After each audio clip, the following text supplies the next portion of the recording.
I remember doing the Boston lettering for that album.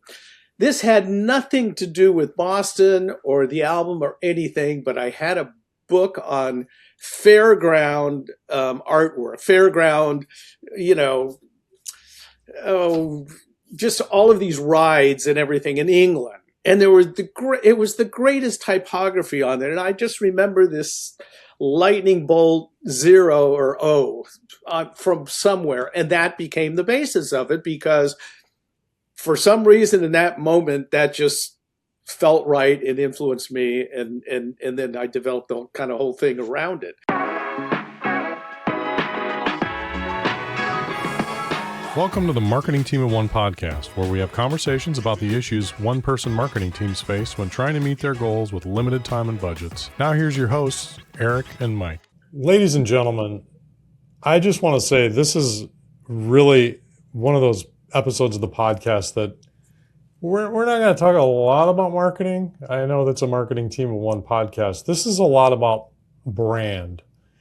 And I'm so lucky to have with me today one of the icons, the gold standard. Some of the work that he has done is cultural touch points for so many people, especially in my generation. I grew up in the 70s and 80s listening to music, and a lot of the work that he did for CBS Records was incredible, still timeless. You'll see it everywhere. But that doesn't explain his whole career. He did a lot of work around mastheads and magazines, and he is Gerard Huerta, one of the great American designers. Thank you for joining us today, Gerard. Well, thank you for that. That was, I didn't know who you're talking about for a moment. Well, if anybody, I'm just going to start off by telling everybody to go to Gerard Huerta on Instagram. That is probably my favorite feed, although his website is incredible and shows so many of his amazing pieces of work. Maybe you've heard of a little band called AC/DC. I don't know if anybody's heard of them, but he did their original logo. Still out there in the wild and going strong. Boston, the first Boston album cover, you worked with Paula Scher and how do you say Roger Heisen. I also want to take this opportunity, maybe it's more of like a job interview with you. If you have any overflow, I just want to show you, this is a piece that I did when I was 11. So inspired by you, of course. You can see probably not quite at the level, and of course the lightning bolt was too challenging. I couldn't go there at that age. I've since, improved a little bit. This was maybe from when I was 12, you can see. I drew 3 things when I was a kid, and it brought me to become an artist and a designer who I am today. But it was biking, bicycles, cars, and album covers, and mostly the typography on album covers. I'm going to stop talking here because I've said a lot of things and I want to hear more from you. But we're going to talk a little bit about brand today. You call yourself more of a lettering artist, or how do you categorize your talents as far as the contributions that you've provided for albums and some of those mastheads? I call myself a lettering artist or a lettering guy because that's what I spend my time doing, is drawing letters. My entire career has been drawing letters or numbers. And of course there's more to it. There's the, the logos, the illustrations, the watch dials, all these different sort of categories, I guess, that I've been in. But they rely on the drawing of letter forms, of custom letter forms, not type, things which are drawn. And that's the most important aspect of all of this, is the drawing aspect, because that's where the invention takes place. You're working and designing. Everything begins on tissue paper, is that correct? That's correct. Yes. Amazing. I like to say that in drawing, you sit at a table and there's sort of this therapeutic thing to it. And I like to think that the drawing, it's in the tissue. You just have to kind of find it. with your pencil, and eventually it does reveal itself. And then you tighten it up and execute it, whether it was inking in the olden days, or through Adobe Illustrator in terms of vectorizing the artwork. Right, right. Let's go back and just start at the beginning. You grew up in Southern California, Orange County. Started off as an art kid, much like myself, and maybe a lot of designers out there. Grade school, loved drawing. Is that painting? What was your passion then? That's correct. I was one of those people that used to draw. And a little side story, I had an aunt who lived with my grandparents, and she would paint, and her room was covered in oil paintings and things that she had done. And I would go to my grandparents' house and just stand there and look at these things forever. And I fortunately have a couple of her paintings still that I admire and love. One happens to be a portrait of my dad, which is very special to have for me. But I just love I love the idea of taking 3 dimensions and turning it into 2 dimensions, and fooling the eye, I guess. It's very much like kids you talk to who are magicians. It's like fooling somebody. You do something, you draw something, and you're fooling the eye, just as a magician fools somebody in terms of a trick. So I just enjoyed that when I was young, and I did a lot of drawing. And then eventually, when I got into high school, I excelled, did quite well, and went on to art school. And you went to a little school called the Art Center College of Design, so we can relate on that. I don't think our football teams played each other. My art school football team and yours probably weren't in the same conference. God, football team. I mean, I can't even go into how there was no time to do anything but your assignments ever. Can't even imagine leisure time in that world. It was kind of a grueling experience, because you had 5 classes, and then most of them were all day, each day, and you got assignments from all of the teachers. So to sort of accomplish your assignments, it took a lot of time. So but it worked out well. I think everybody got their 1,000 hours in school. So the rigor was definitely necessary to get you used to the working world, I would imagine, too, because it doesn't go away. It's not. Well, that's true. I know when I finally did get my job at CBS, finally, meaning it took me 2 months to get a job. The job had firm hours, 9 to 5, and you go home. That was kind of it. And then I would go home and I wouldn't have anything to really do. So I really started running out and getting freelance work. And then the transition was I got so busy doing freelance work that I needed the daytime to kind of rest during work at CBS. So I could accomplish work during the night for the freelance work. And then eventually I left because I knew CBS would continue to use me. So leaving there was not that big an issue. I just managed to do the work freelance as opposed to on staff. So you took a big risk after graduation. Well, maybe part of your training at Art Center was to open your eyes wide to the world of, probably at that point in time, it might have been called commercial art. I know that it's called something maybe different now, but commercial art that's a good term. I like that term.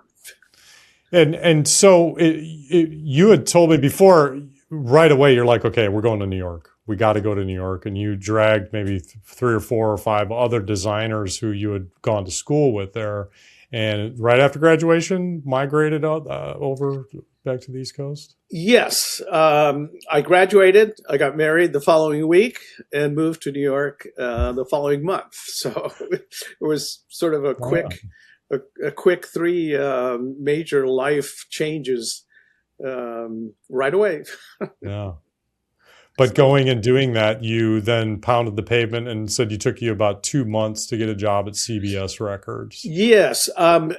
New York, it was a horrible time to move to New York. New York was going broke.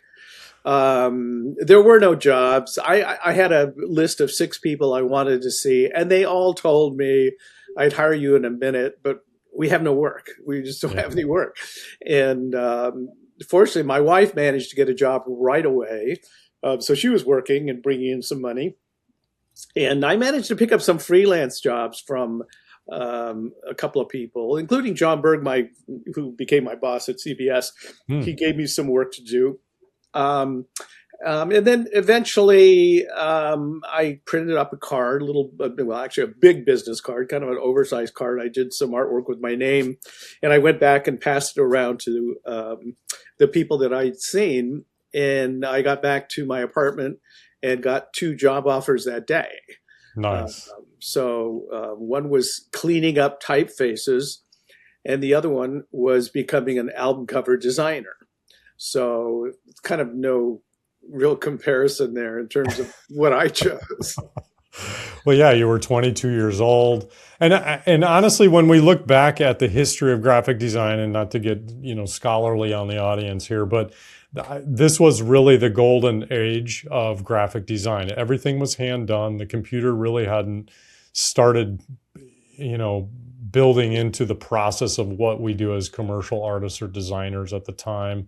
Everything was hand done, airbrushing, photo retouching was done on the actual negatives, and Right. painting by hand, and it was a very analog process. But at that point, it was, I would label it a high water in design and advertising and communication, just because it just seemed like culturally there was this groundswell that, think of the music from the 70s and the 60s. That is still looked at and honored as a high point too. And you were lucky enough to then go work at CBS Records at the point in time too.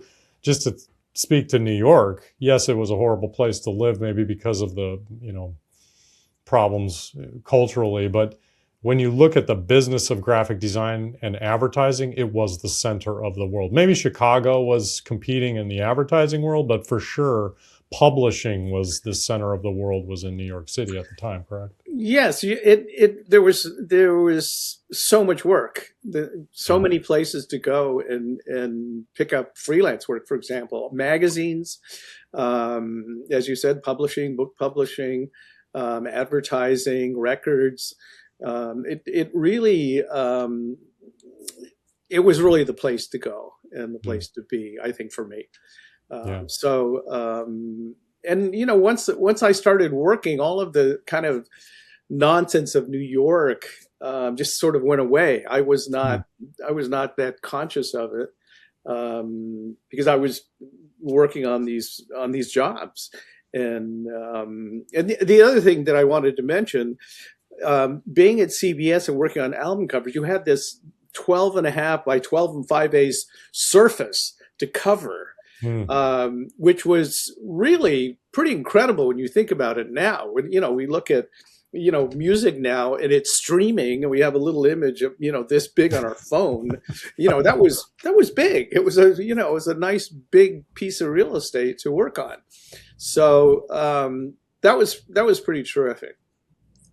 Great opportunity. Yeah. And I think that maybe it speaks a little bit to the popularity, or the rise again now in popularity of vinyl. I know that some of the people, younger generations, are going back and investing in vinyl. And I think part of that experience is sitting there, laying on their bed or whatever, and looking at that album cover and really getting into it, Mm-hmm. Yeah, it definitely was an experience that is kind of missed now with streaming, to have the printed lyrics and all of the credits and who played what and then of course the image of the cover, a possible logo. There was a lot there besides the music, which was really great. So your job as this young gun who just walked in the door at CBS, and of course there was probably a lot of established people there already that were had made a name for themselves, loved their job, was just as excited, maybe more so than you were about having to work there. The opportunities that came to you were cast-offs, I think, maybe, if we want to categorize it that way. These established designers where I'm going to work on the big famous stuff. This new band AC/DC or Ted Nugent or Foreigner. Who are these? Just give it to the young punk, right? That definitely happened. I was definitely sort of low man on the totem pole, but what it did, it gave me an opportunity to get in at the beginning of a person's career, just like the beginning of my career. Yeah. For instance, when I worked on AC/DC, I think the first album, I may have been 24 years old, as they were. They were kind of in their mid-20s. So, you sort of grew up with the groups. Ted Nugent the same way. He had just come off another band, and it was his first album. So I worked on it and then just continued to work on 5 or 6 other ones that we used the same hand lettering style, so that he had a sort of image, corporate image for Ted Nugent. So it really is kind of interesting. Foreigner the same way. Foreigner I worked on with Bob Deffrin, the art director, and it was their first album that I created a piece of lettering that went on to be used as a logo. And that's sort of what happened. It wasn't, let's create a logo for these guys. I was just sort of creating a piece of lettering for a particular album, and then it would continue to be used. A good example is Blue Oyster Cult. I had worked on a piece for a live album, On Your Feet or On Your Knees, and it was sort of this chrome-looking, silver, goth-looking lettering. And when they did their big collection of everything they did, which, 850 albums, I don't know how many, a bunch of albums, a CD set. It was actually a CD set. And they used this lettering from 1975 as the lettering for that. So it was kind of cool. Yeah, to kind of bring it back to brand and to try to somehow relate it to my podcast theme, which is about branding and marketing. Yes. There is a strength to the work that you did that transcends time, that people nowadays, when they do go make the 850 album, box set for Blue Oyster Cult, they're going to go back and look at, okay, what was the touch point, or what was the most popular? What did the fans really dig their nails into and love? And most of the time it was something that you had worked up. And what you do, as opposed to an album design, let's say, the Boston album or that, maybe High Voltage by AC/DC, those album covers are cool and they're very iconic, but you can pull out your element from it and then build out kind of a whole brand system with that, which, as a designer, you're like, okay, great. Let me get my mitts on that and start to build out all kinds of fun little tools. As where an image on an album maybe isn't as easy to work with like that. So. Yeah. No, it was kind of a cool thing to, do some lettering and then just see it sort of, live on, I guess. Yeah. But I had no idea when I was working on it that these groups would live on forever. It would sort of, you do it in time and then you do the next job. It's sort of the routine. Well, and yeah, like you said, you show up with your lunch pail at 9 a.m. at CBS, and you go to work and you go home at 5 and, you put in your time, and every day is just you're working on stuff. The opportunities that were there, though, were just incredible at the time. I mean, you probably, in hindsight, look back and say that, but at the time, you're just like, I'm just working and I'm happy and I'm having fun. It's a job, yeah. It's a job. I mean, I was into it for sure, but but you weren't thinking beyond what you were trying to accomplish in the moment, I guess. And you got to work with a lot of fascinating people. I mean, the album cover, you worked with Paula Scher a little bit on that, who's, of course, another Yes. design icon in the world, right? Paula Scher and Bob Defrin and John Berg, Ed Lee, Therese Alfieri, Myron Pollenberg, A.B. Sussman. I mean, there was a whole group of people that gave me work. You know, that was the great thing about it, is you would establish this relationship, and then you would go on and work with these people forever. You know, for a long time. That was pretty great. So in your free time, in the evenings or lunchtime, you'd wander the streets of New York and go speak to other publishers, it sounded like, and you would sell your wares to them. And it could be anybody. It could be publishers. I think one of the more fascinating stories, and it speaks a lot to your approach in the sense of you're going to do the work that's appropriate for the job or for the client, whatever their requirements are, as opposed to some other designers that we know out there that maybe have just one style or a certain look and feel that people go to them for, and they just pump that stuff out all the time. You're different. You were adaptive. You were flexible. I mean, looking at, you've done the Adweek brand or Masthead at the time. I'll call it a brand. That's an incredible piece. The Architectural Digest, I think they're still using that too, correct? I think they've switched over to an AD. I think that's what it's known as. Over time, you did, well, speaking of time, you did the Time Masthead. That was back in the 90s, popular up until, I think, 96.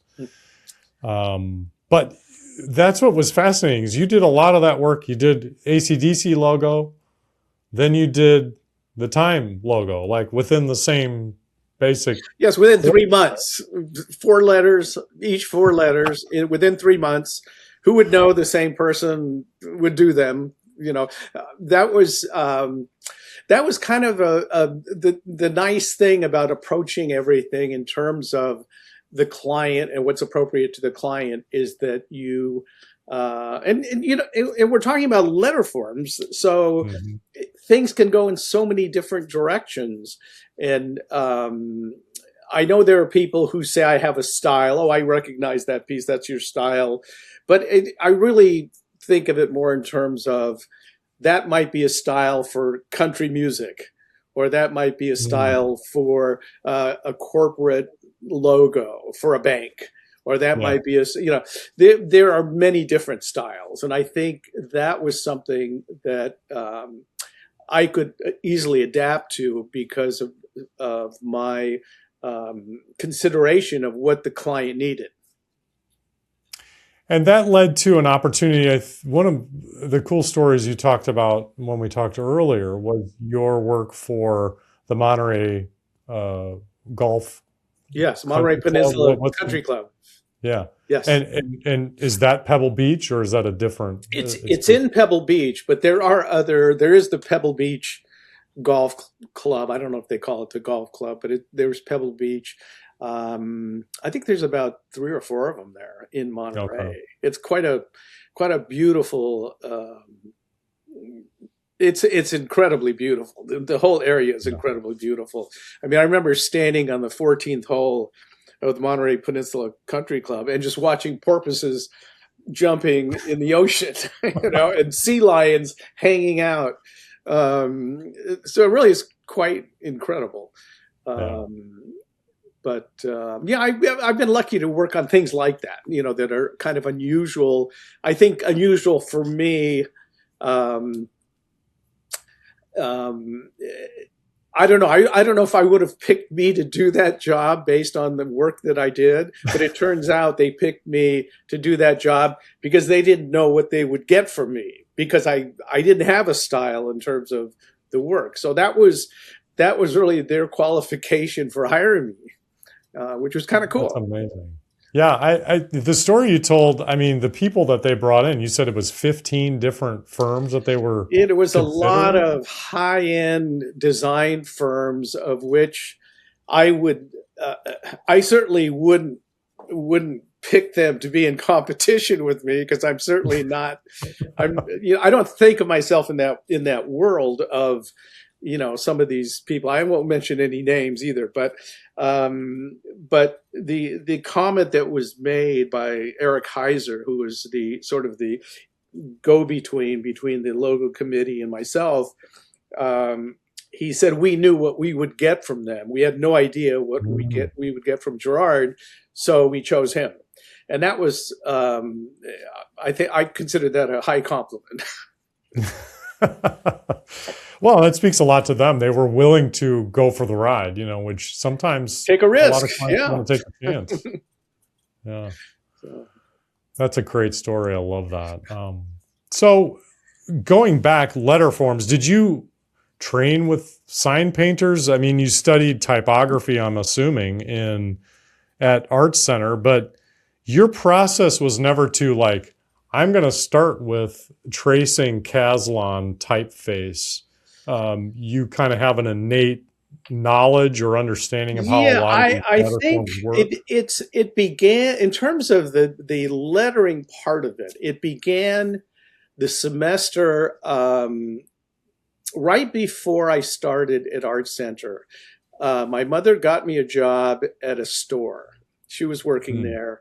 And my job at the store was to draw signs, these little cards. And with a chisel point marker, I would write the name of the product on it and put a big price on it. And so I did a summer of this, just doing these signs. So I got a sense of spacing and weight and letter forms. And then when I got to Art Center, anybody who was a illustration major, advertising major, graphic design major, you had to take lettering. You had to take a lettering class. And the lettering class was very specific. You did a serif, sort of a serif title, Spencerian script title, a sans serif title, and I forget what the other one was. I think it was another serif, but like a sort of Dido type serif. Anyway, so I managed to just breeze through this class. It was very easy for me because I love the tightness of it. I love the Nitsy inking and the whiting out stuff. And that was just me, okay? And I like to say it was probably the most hated class at Art Center because people hated lettering. They just hated having to do this Nitsy little thing. And for me, it was great. So when I got into the second semester, I had a teacher who allowed me to do other assignments that might have been portfolio pieces as opposed to sort of the standard lettering, lettering to assignments. So that sort of defined a direction for me. I could draw letters much better than I could draw heads. So that kind of pushed me in that, direction. So and just to elaborate on the story, when I got to a semester in advertising, I remember my teacher took me aside, Mel Sant. He was really a great teacher. He was from New York. And he goes, you're not doing very well in this class. You know that. And I said, well, I'm sorry, Mr. Sant, but I don't like advertising. He said, well, we're having a portfolio review next week. So bring in your portfolio and we'll figure out what to do. So I brought in a portfolio full of lettering and some illustration. And he said to me, why didn't you show me this in the beginning? I would have given you a different assignment than the class because obviously you don't like advertising, but you love this. And this is the direction you're going in, and I would push you this way. So I probably should open my mouth more and talk to the instructors and say, look, I'm not really into this thing you do, but I'm into this. And anyway, so he was great. And when it came to graduation, he went to bat for me because the head of the advertising department didn't want to graduate me because I had no ads in my portfolio. Wow. Think of the world without you graduating and going to New York. That would have been a huge loss, I think. When you start working, I'd love to know what the first, you get an assignment, and now I'm sure your door is knocked on constantly, being at the level that you're at. do you start off really loosey-goosey and like just kind of charcoal on newsprint, like do a quick little rendering, maybe 3 or 4 studies, we'll It's call it? it really is a process of just drawing. If somebody has a band, let's say, okay, and I have done, surprisingly enough, I've done probably 7 or 8 band logos in the last 5 years. Awesome. Sort of full circle. Yeah. They would look me up and see I had done this stuff in the 70s, and that's what they want. They want that look, or they want, whatever it is. But so essentially what I do is I just sit down with a blank piece of tracing paper and a pencil, and I just begin drawing the word or words and seeing what happens with scripts, or what happens with sort of Gothic letters or serif letters, and just seeing what comes out of the words. And then after doing, sort of a page of them, maybe 8 or 9 or something, I'll just check off the ones I want to tighten up. And at that time, I would tighten them up with either a marker, black marker, or type pencils. Now I'll usually scan them in the computer and actually draw them in the computer much tighter. But that's the process really, for me, is about drawing. I remember when the computer came in, and I would do these lectures at classes, and I would tell the class that, you have these computers, and the talent that we had is we could do smooth edges, we could do perfect weights or strokes, because we'd measure everything and ink them that way. You have this computer that does that for you. So if you have perfect strokes and smooth edges, but you have a lousy drawing, the computer's not going to help you. It's still going to be a bad job. So it's very important that the drawing be good, and then, you can adapt your perfect strokes and your smooth curves to it, and have yourself a nice job.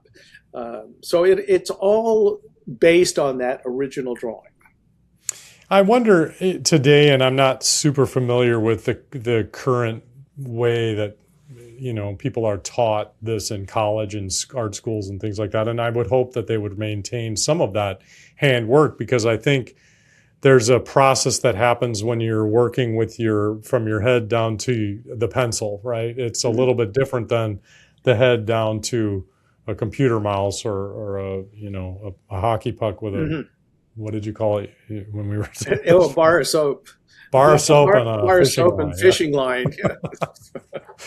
Not that they're, I guess our instincts as human beings is we begin with pencils and crayons and drawing that way. And so maybe there's a little bit deeper connection to that. Maybe, I don't know, in the future, kids growing up on computers, the mouse is actually more natural for them or something like that. But it does feel like there's a quicker translation to get to those good quality ideas when you are just working in a pencil mode first. I know that that's something that I encourage a lot of people to start to do.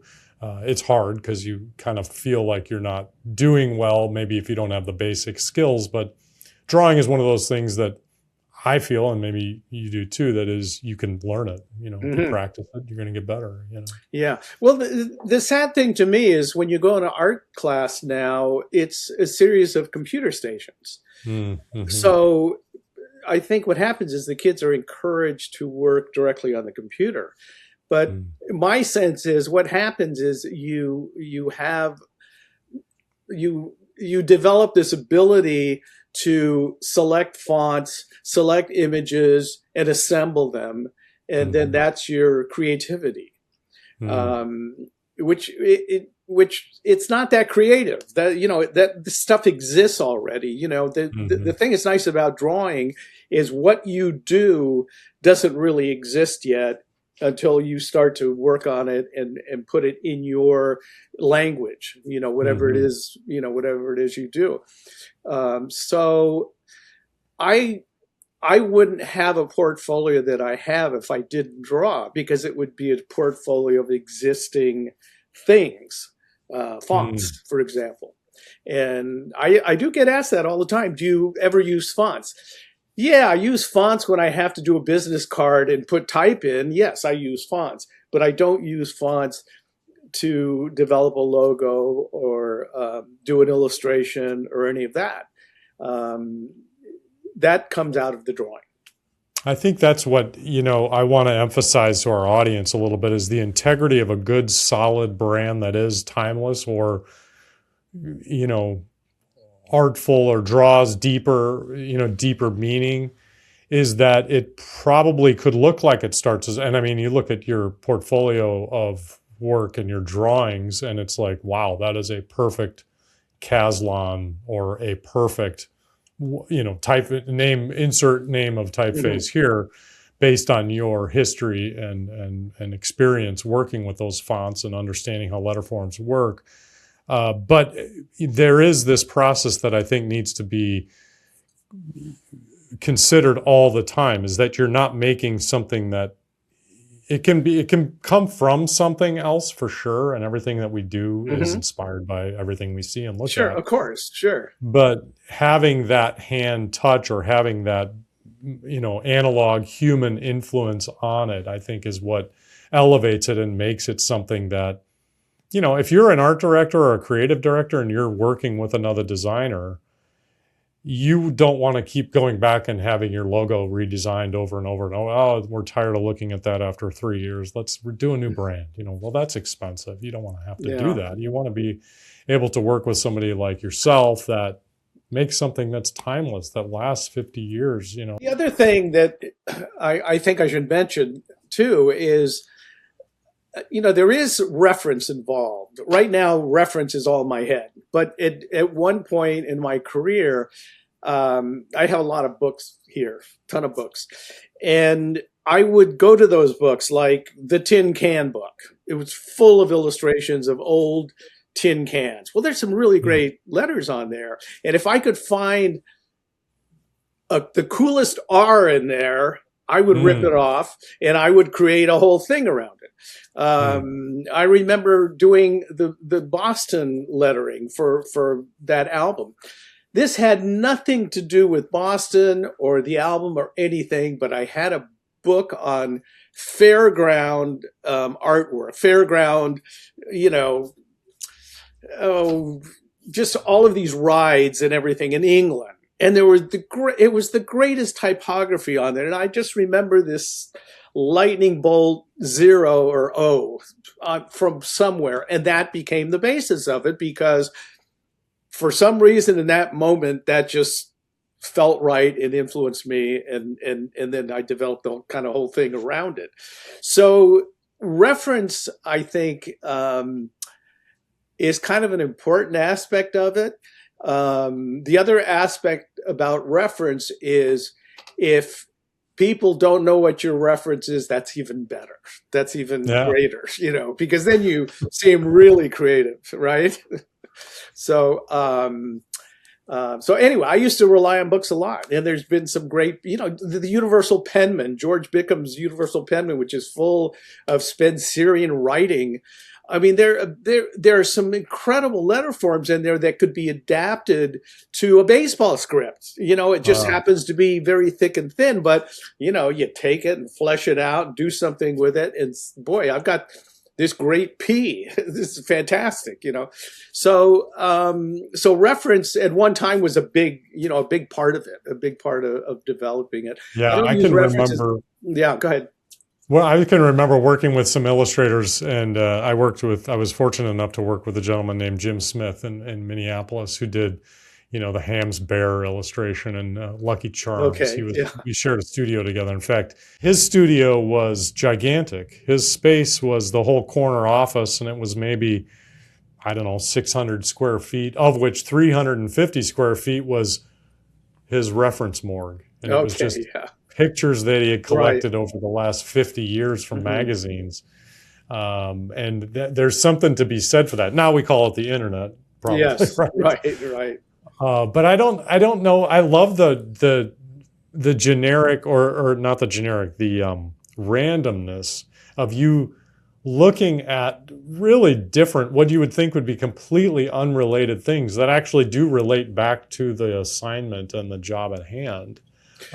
There's something to be said to that randomness that is probably that as humans, we're like innate to make those connections. And then we're like, oh, wow, there it is. That's magic. Yeah, I think it's trying to do something that's a little bit different. Something, what is it that can give this a unique look, some kind of unique look. And if you look at some of those letter forms like Boston, I mean, they're really squirrely. There's some really crazy things going on there, that I don't think my lettering one teacher would particularly like. But I guess the thing is you learn the rules so you can break them. That's kind of the essence of it. Although you do stick to, there are certain things like letter spacing, like weights of characters and things that are important and need to be addressed all the time. Yeah, the balance, I think, is always something that, like you said, you draw out the word, because the word itself is a unique entity unto itself, and it needs to be treated as such, not just, I'm going to type in Boston. Oh, there you go. Perfect. Okay, it's good to go. No. You need to look at that as its own unique mark and kind of transcend that, correct? Is that kind of the process? That's true, because as you know, fonts, you have sort of the lowest common denominator. That's what a letter is, because it's got to work with all these other letters. Right. But if you have a fixed relationship, you got two letters that are neighbors, and they can interact differently than what happens if you type the two letters next to each other. And that was something I always got into. I loved the playfulness of what you can do with things like the leg of an R or a capital T, and there's so much there that's not in a font that you could take advantage of. That's something I think I kind of got into early on, because I did like playing with letters, playing with relationships of letters, and how they develop into a word. Because our minds, that's what a logo is. When we see a logo, our mind knows instantly what it represents if we've seen it enough, if it's gotten enough exposure. And it's those little things that your eye sees it and immediately recognizes. So. Yeah, I think too, mentioning going back in time to historical, that's, they had even less technology than you had even in the 70s. They had, in fact, one of my favorite pieces that I've got hanging on my wall is a logo designed for the McCormick Company back in the 1890s. And it is all done with ink and white paint to knock out, and washes over the top of it. And it's just one of those. You can see that there was an artist at work here. We could call them designers, whatever, but at that time, there was so much more maybe mind expansion with the possibilities of what they would do to make their mark unique. Yeah. Well, let me show you something that's sitting up here. I'm going to grab mine too. We can show off our cool stuff. I got mine at an antique shop a million years ago. You go first. Well, as I said before, when we spoke earlier or yesterday about the I'm in a space that's the Southport freight station, and it's on the New York New Haven Railroad. Oh, wow. And this is something that's been here, it's part of this freight station, and it's a piece of gessoed board, and this is probably silk screened on. They probably made a bunch of these. But look at this craziness going on here. I mean, it's fantastic. This is a corporation. So, some of the things that people used to do for an identity are really kind of great. Of course, a lot of it fell off. It got a little too nuts, right? But Yeah, it was insane to see the experimentation at the time. This is my Oh yeah, look at that! Isn't that great? I mean, look, and that's all ink washes to Oh get yeah, those tints and everything. It it's wasn't like fantastic. they picked a 50% screen or Yeah, whatever it was, Just amazing. yeah. It's great too. I love the part that I love is the telephone number is just 134. Oh, is it? Yeah. So there was telephones at the Yeah, time, but not many numbers. yeah, Yeah. three numbers. No, some of that old stuff is pretty fantastic. It is fantastic because there were guys that, like me. I mean, if I was born 100, 200 years ago, that's what I would be doing probably. Yeah. So it's Oh, we've geeked out on type, and boy, I didn't think we'd get this nerdy about it, but holy cow, I love where this has gone.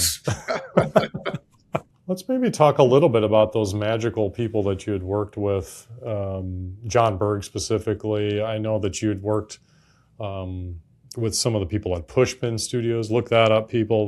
That is a name from a bygone era of New York. I don't think Pushpin exists anymore, but Milton Glaser, Seymour Quast, some of the legends, Herb Lublin.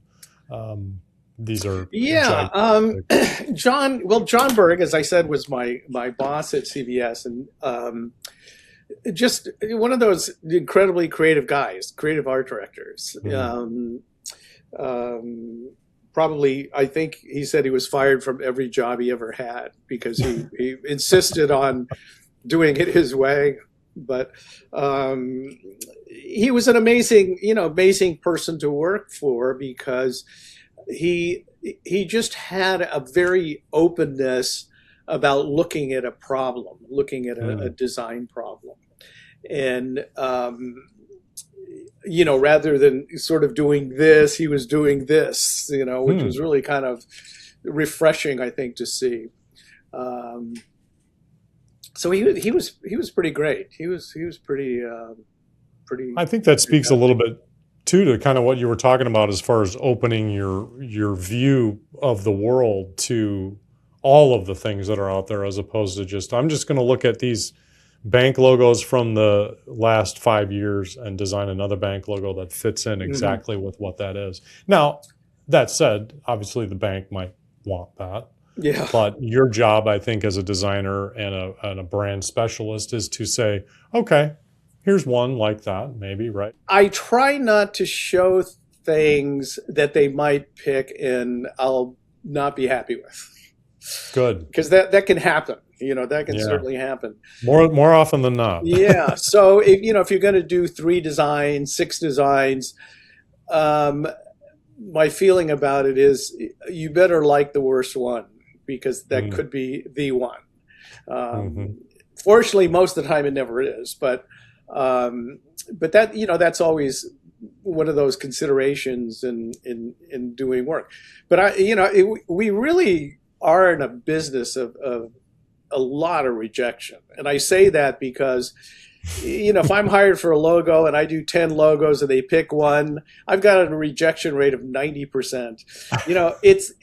That's kind of the way you can't fall in love with what you do. You have to be able to sort of do it, move on to the next one and move on to the next one, move on to the next one. And then, be able to let go of all these things you've done. And I sometimes when I'm working and I get stuck, I'll go back in the computer and I'll look at sketches or drawings that were rejected.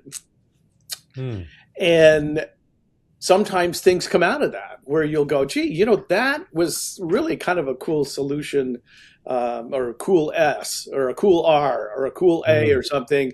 I'm going to take that and I'm going to work around this and see if I can come up with something. So that's happened a lot of times. So I always save those things. I save all those variations because, I took the time to make them. So, there might be something in it.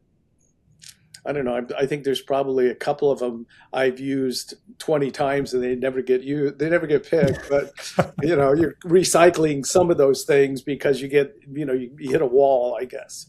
Yeah, tough game. We're in a tough game, aren't we? It's tough. Now, Really. have you ever considered, like, I know I'm thinking of like Charles Spencer Anderson in Minneapolis. He took sign art, from Yes. the 50s, 30s and stuff, and he built out an entire Oh, he did a archive. whole, yeah. I mean, he built a career on a look, a design look, which is, Yes. that's really interesting. I mean, illustrators do it all the time, but designers, that's very unusual. Have you ever thought about doing like an archive, like a Huerta archives of all the words that you've set or built or designed, and like, Um, here's this word a million times, there's so many, there's so many of those things. Like in posting these drawings on Instagram, but mostly on Facebook, because I've gotten deeper into some of these things because I've been doing it longer. I have done the word country, I don't know how many times, and they're all different. The word the, I could do a book on just the word the, because I've drawn that so many times. So there's Cool. there's so much. I mean, there's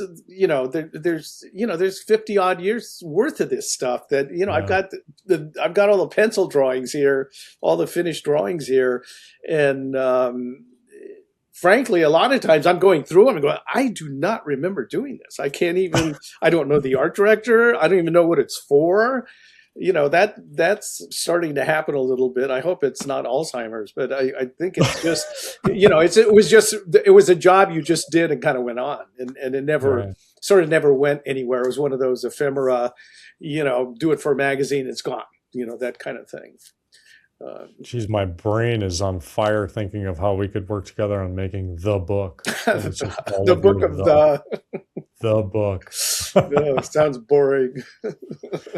So that's pretty cool. Anything you would like that I'm kind of breezing over? We talked about so much yesterday. I was trying to have ChatGPT make me a list of everything we talked about. And I'd like to thank my wife, Deborah, and my kids. My kids have been great. They're all kind of type nerds in a funny way. And I mean type. I mean, my oldest one, he can look at something. He knows what typeface it is. I can't even do that. I don't. Wow. He's just kind of visually, that way. But it is kind of funny how some of this stuff does glom onto them. But none of them have any interest in drawing at all, I don't think. This is something that I've told my kids, is that art seems to be so much more appreciated by a wider group of people than when I was doing art. Back when I was doing it, it was kind of this, oh, you're a weird art kid, and you just like to paint pictures and stuff. Well, I think there's a lot to that, because one of the phenomenons we have now is tattoos. Everybody's got tattoos. And what is tattoo? It's art. It's body art. And if you get a tattoo, it's permanent. Well, I mean, they can remove it, but who wants to go through that? But it's interesting how has spawned a whole group of people that love imagery, because they're willing to put something on their body and live with it for the rest of their lives. I have no tattoo, so I can't think of anything I would want on my body that I would want to live with for the rest of my life, and I don't have a whole lot of years left. So it's one of those, it's one of those funny things to me that that the fact that you would do this is crazy to me. In fact, I have I have it, I think, posted on both Instagram and Facebook. I've collected AC/DC tattoos of the logo that people have had put on their heads, on their chest, on their belly, on their arms. It's amazing to me that people would take those 4 letters and permanently put them on their body. It's fascinating to me. I loved your caption too on the Instagram post that says something to like Sister Mary would be. Oh, that was Sister Mary Julie, the one that gave me a B in art class. Oh, I showed her. And it's like 50 photographs of people, like you said, the back of their heads. They're right. It's on their all belly. over. It's crazy. It's nuts. It's really funny. I don't know. It speaks to the power of brand, though. I, Like, I, getting back to that point, I I mean, suppose. that is very powerful to do Yeah. that. Yeah, I'm ink free myself. I'm not a tattoo guy, but you're right. There is something about this tribalism that's built into our culture now that I think helps people relate to others Mhm. and, find solace in a group or in a tribe. And I think that the tattoo culture, it's funny when we go to the water parks or you go to the beach, you're like, wow, I'm in the minority. I'm one of maybe 10 people here who does not have a tattoo. Well, Everybody, if grandmas, there's ever a tattoo convention in your area, yeah. go. I encourage you to go. I have done logos for there's a gentleman in Connecticut, Tom Ringwald, who has he sells tattoo inks, tattoo supplies, all kinds of tattoo stuff. And every year he has a convention up at Mohegan Sun at the casino. And I went for the first time this last year, because I had done his Tommy Supplies logo, his Starbright inks, and recently his tattoo convention logo. So I wanted to see it in use and see see what was going on.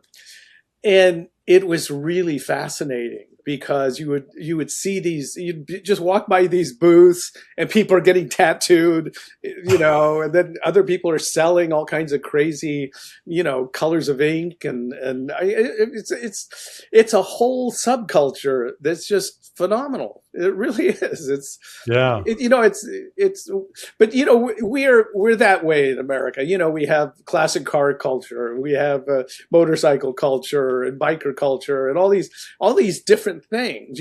Guitar collector culture, and and they all have their own thing that it's pretty fascinating. Yeah, that's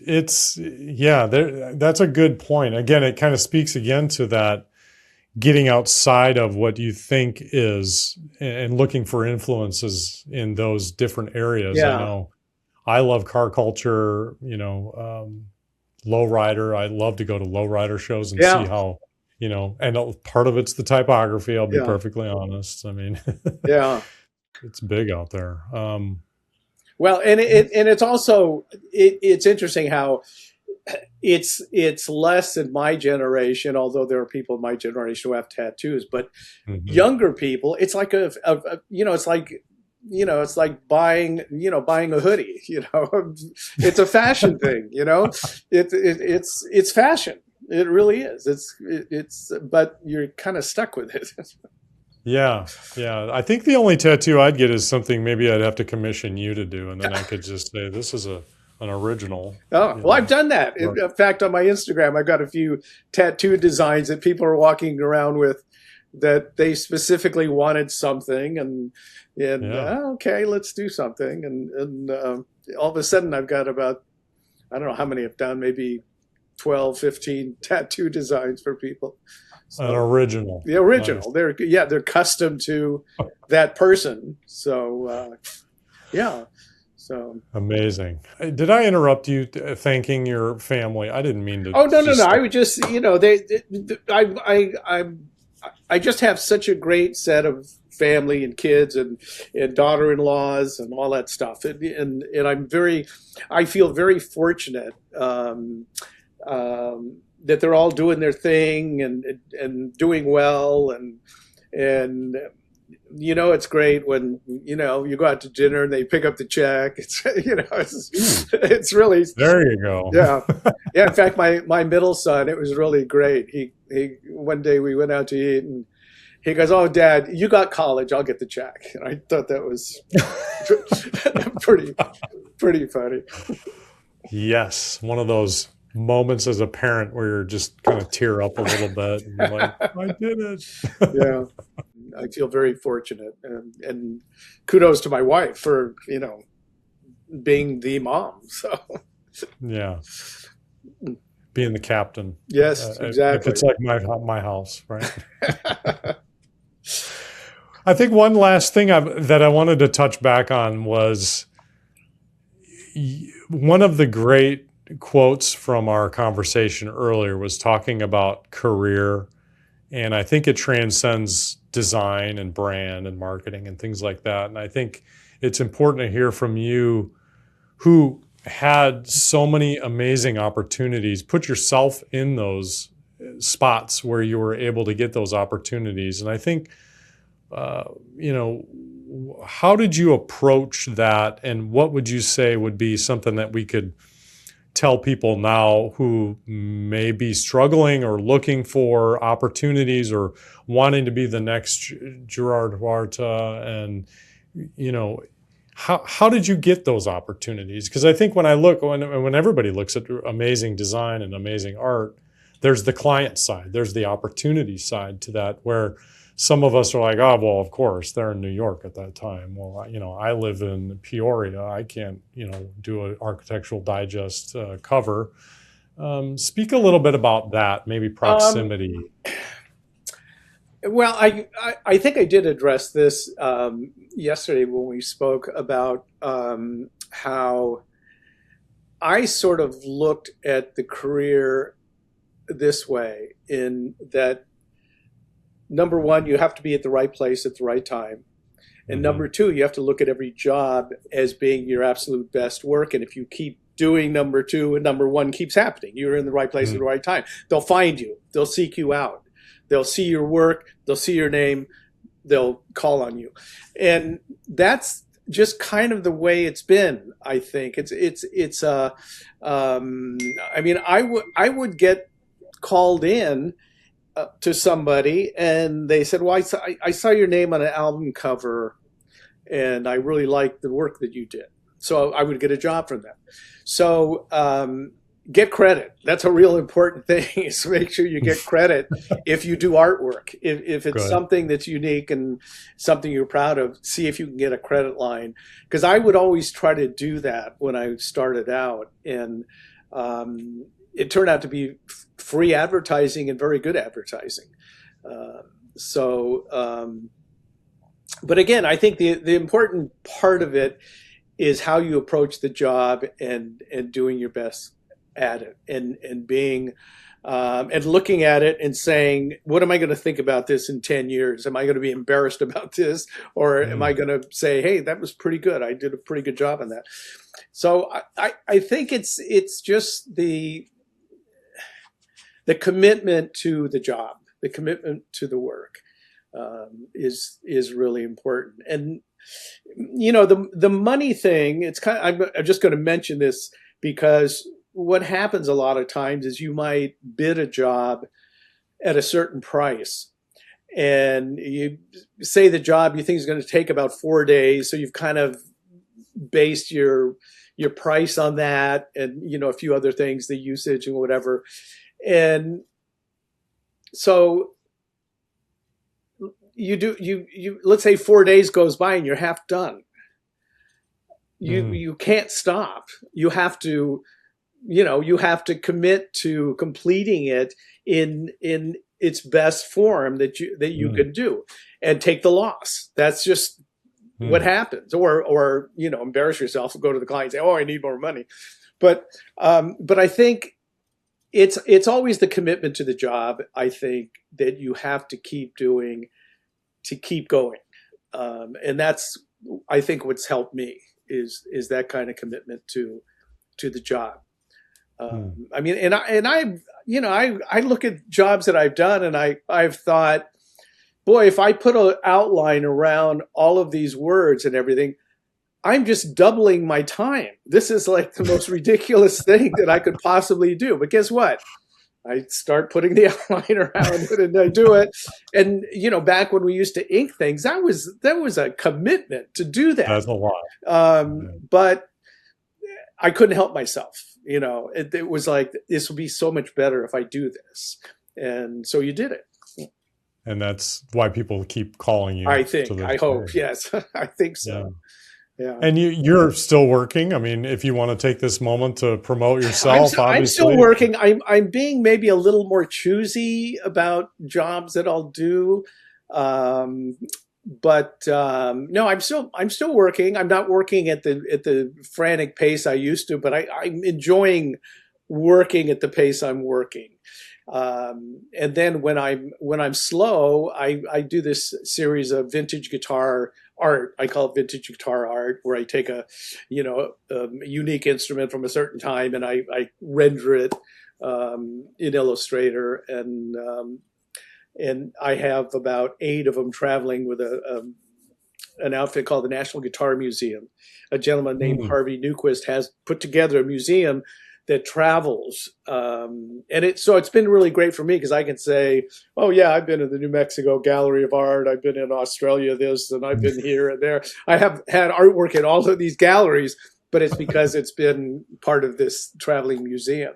So that's been kind of cool, because it's totally separate from, working for clients. I'm just doing it because I love to do it. So if I'm ever out on the East Coast, yes, please look me up. Give me a call. Definitely. Yeah, I'd love to visit. Okay, Eric, it'd be great. Yeah, it would be so fun to just see your space. I know that, it's a mess. Just historic. Well, this has been an incredible conversation. I hope our audience has taken away some of the gems that we've uncovered here. You truly are an American master. Your work is in the Museum of Modern Art. That speaks to something right there. I think your legacy is going to live on and on and on and on.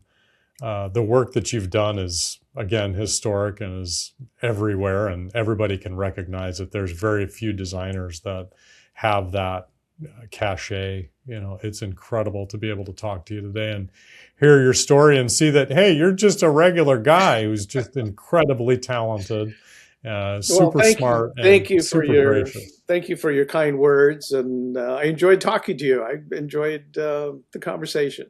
So, well, thank you so much, and look them up again. We'll put all the links in the descriptions in the show to your website, your Facebook, all that stuff, and thank you again, Mr. Gerard Huerta. Okay, thank you, Eric.